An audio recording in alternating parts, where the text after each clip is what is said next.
Hello students, today we are going to learn about the concept of consumer behavior. Before moving on to the concept of consumer behavior, it is important that we know some basic terms related to it. First one is consumption.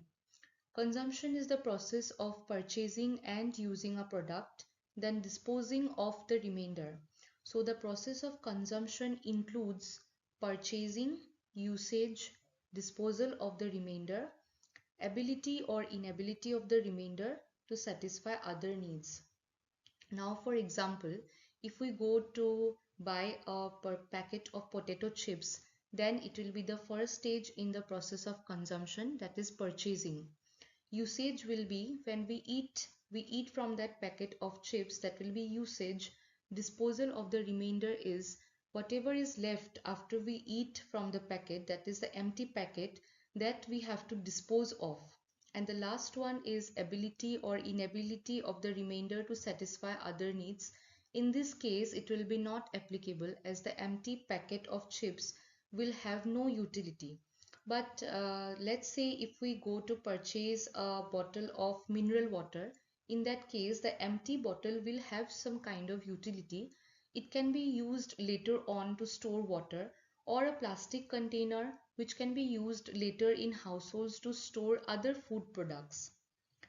Next one is consumer versus customer. Who is a consumer and who is a customer?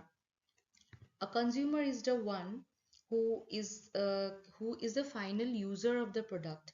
That means he or she is the end user. He uses or consumes the product. That person is called a consumer. And customer is the one who buys the product. He may or may not necessarily use the product by himself or herself. So that is the difference between a consumer and a customer. Now, what is consumer behavior? So, consumer behavior can be defined as the whole behavior of a person while making purchases. While a person goes to make a purchase, the behavior that he shows, like how he buys, what he buys, or which brand he prefers, all these things, this study can be called consumer behavior. It is a process to know how individuals, groups, and organizations select, purchase, use, and dispose of products and experiences to satisfy their needs and desires. So, consumer behavior is basically a process which can be defined as a person making a purchase or the reason behind making a purchase, his habits, buying habits, or his buying intentions. So now let's move on to the next slide. Consumer behavior involves certain components. These are buying motives, buying habits, consumer characteristics, then participants and rules. So what are buying motives? Buying motives are actually the reasons or the intention behind purchasing something. So what motivates a buyer or a consumer to buy something, or why does he buy from a particular brand? So these things are called buying motives. Next one is buying habits.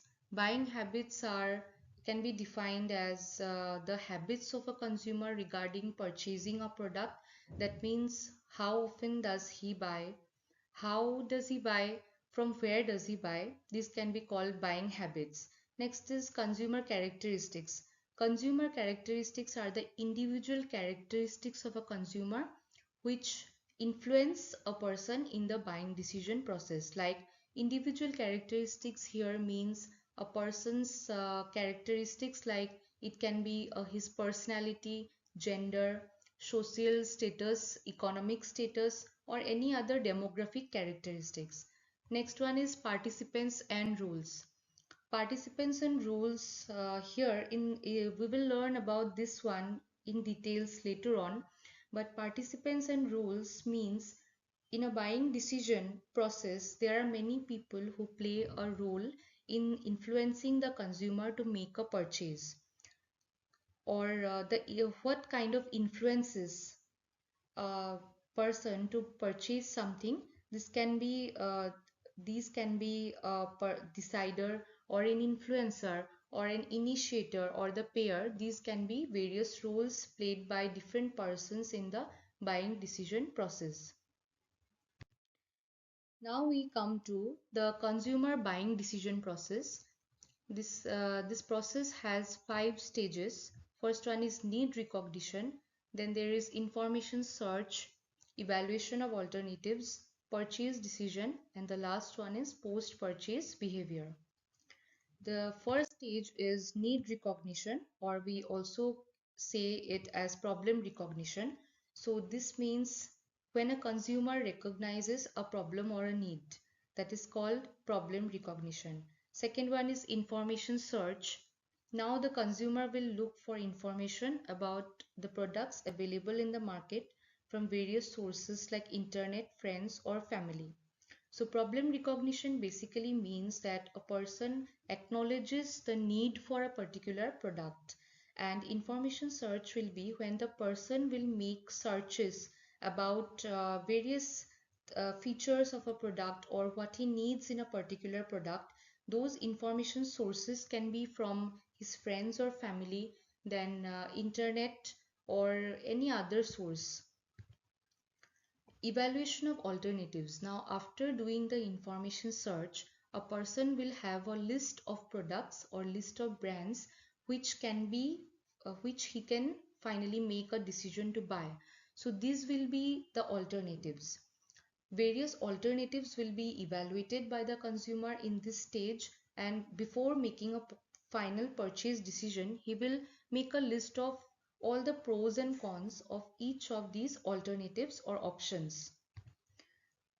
Now the fourth stage, that is purchase decision. At this stage, after evaluating all the alternatives, the consumer will finally make a decision to buy a product. So this purchase decision will be the final stage of making a purchase. Here his purchase decision will be affected by factors like attitude of others, that means what others think about this particular product, and social factors.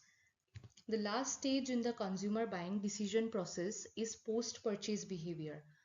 The buying decision process does not end with making a purchase or making a purchase decision. It continues after that. So post-purchase behavior is about the customer giving a feedback on whether he likes the product or whether he is satisfied about the product or dissatisfied about the product. So marketers must monitor this post-purchase behavior of consumers. It is very important to make modifications in the product in the future. So next one is participants in the buying decision process. Now there are various participants involved in a buying decision process. Some purchases can be done individually by consumers, but some can be done in groups. Now when a purchase is done in groups, there are various people who are involved in this buying decision process. Let us look into all the different participants. First one is initiator. Initiator is the one who starts the process of considering a purchase. That means he feels the need for the product. Now suppose if a teenager in a household feels that he needs a smartphone, that person will be the initiator because he has felt the need for the product. Next one is the influencer.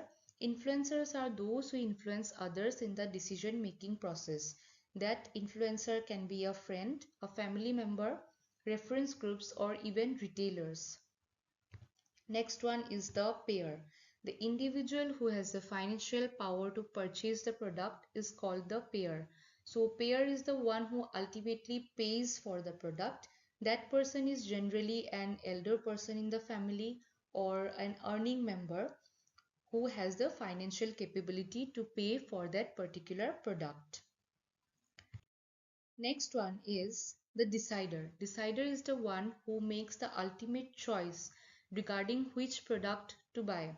So a decider can be the initiator also sometimes, or the payer also, depending on the situation. Sometimes the payer, one who pays for the product, will be the ultimate decider for a particular product, but in some cases it may not be so. The decider can be someone else in the family. The next one is the buyer. Buyer is the one who conducts the transaction. That means he goes to purchase the product from the store. He is the only participant in the whole buying decision process whom the marketer will see getting involved in the decision making process. Last participant in the buying decision process is the user. User is actually the consumer of the product, that is, he is the end user of the product. He will actually consume or use the product by himself. So he may or may not be the initiator. Sometimes the initiator and the user may be the same person. Now, in the whole process, the various participants, these all can be the same person when the purchase is done individually. But when the purchase is not done individually, then all the participants can be different people.